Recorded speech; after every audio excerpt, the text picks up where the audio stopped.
Hi,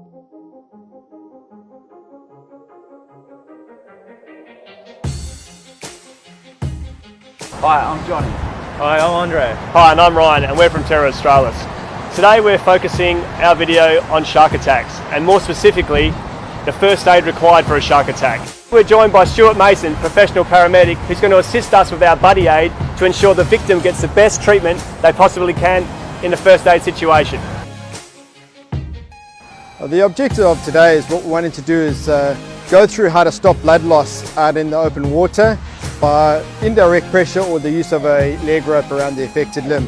We then want to focus on getting the patient through to shore and then put the head down facing the ocean and then stopping the bleeding by use of a towel or a t-shirt until such time as you've got a tourniquet or a trauma pad on that patient. We're now going to jump in the water and reenact a shark attack. Using Stuart's tips and techniques, we're going to show you how to apply first aid to the victim in the water, how to apply first aid to the victim on the shore, and how to prep them for the arrival of the paramedics and emergency services.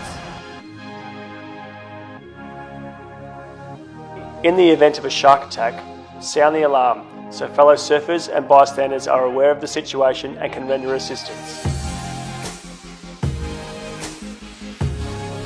Working as a team, get the victim up onto the board as soon as possible. Immediately apply indirect pressure to assist in the prevention of further blood loss.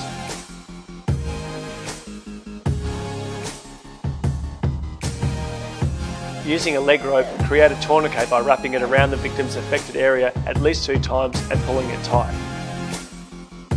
By staying close together with fellow surfers and your boards, you create a bigger surface area, helping to deter a returning shark.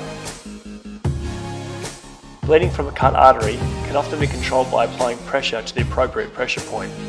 This pressure point is a place where the main artery to the injured part lies near the skin surface and over the bone. The object of indirect pressure in a shark attack situation is to compress the artery against the bone. This helps to shut off the blood flow from the heart to the wound. Once you reach the beach, it's important to keep the victim's head facing the ocean. This will help to maintain blood flow around the core of the body.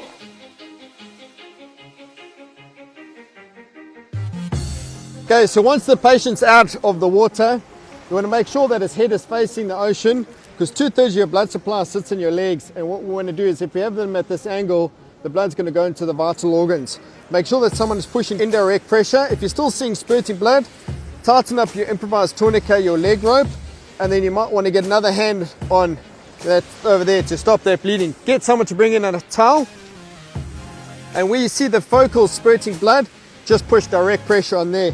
At this stage also, if you have another available person, is to just start checking his airway and breathing, making sure that the person is breathing and that his airway is open. Once we've got all this established, you want to get your shark attack kit out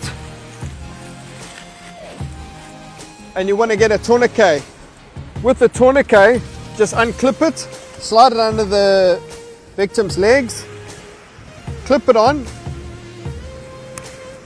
and pull really tight as you can. Twist this rod around and clip it into that triangular bit. At this stage now, if the person doesn't have a pulse, you can start CPR because we've stopped the bleeding with the tourniquet. You want to remove this towel and bring out our sterile dressing, making sure that we've got no more spurting blood. Apply the sterile dressing over there. Grab your compression bandage, make sure that's really tight on the patient's leg. At this stage, you also make sure someone has actually called for emergency services. If you're still seeing bleeding coming through here, what you want to do is just apply another compression bandage on the victim's legs. Just want to make sure that the patient is actually kept warm.